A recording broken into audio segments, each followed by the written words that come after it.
उत्तर प्रदेश की राजनीति में राणा सांगा का विवाद ठंडा होने का नाम नहीं ले रहा है। अब इस विवाद में बहुजन समाजवादी पार्टी प्रमुख मायावती भी कूद पड़ी हैं। इस मामले में समाजवादी पार्टी प्रमुख अखिलेश यादव की टिप्पणी पर मायावती ने 1995 का गेस्ट हाउस कांड भी याद दिला दिया है। बसपा प्रमुख ने कहा है कि आगरा की घटना के साथ इस पार्टी को 1995 में मेरे ऊपर करवाए गए जानलेवा हमले को भी याद कर लेना चाहिए।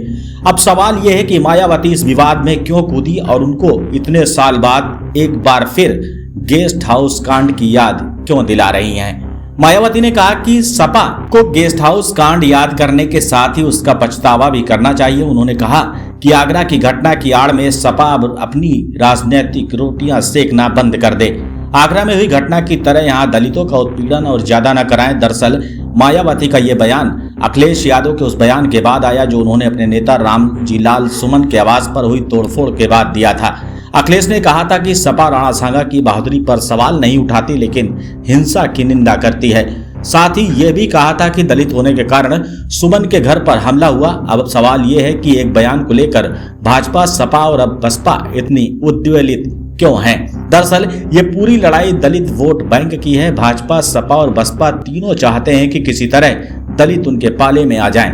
ये बयान और उत्तेजना भी अनायास नहीं है, सोची समझी रणनीति का एक हिस्सा है।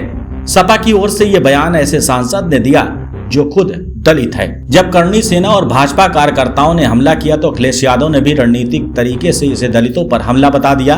दलित लंबे समय तक बसपा का वोट बैंक रहा है। बसपा का प्रदर्शन 2012 के बाद से लगातार गिर रहा है। इस बीच उसके दलित वोट बैंक में भी सेंध लगी है। पहले भाजपा ने उसमें सेंध लगाई, हाल ही में 2024 में संविधान के नाम पर सपा और कांग्रेस ने सेंध मारी कर दी। इसका फायदा उनको मिला। यही वजह है कि सपा दलित मुद्दों पर लगातार मुखर है और उनके प्रति सहानुभूति का कोई मौका नहीं चूकना चाहती।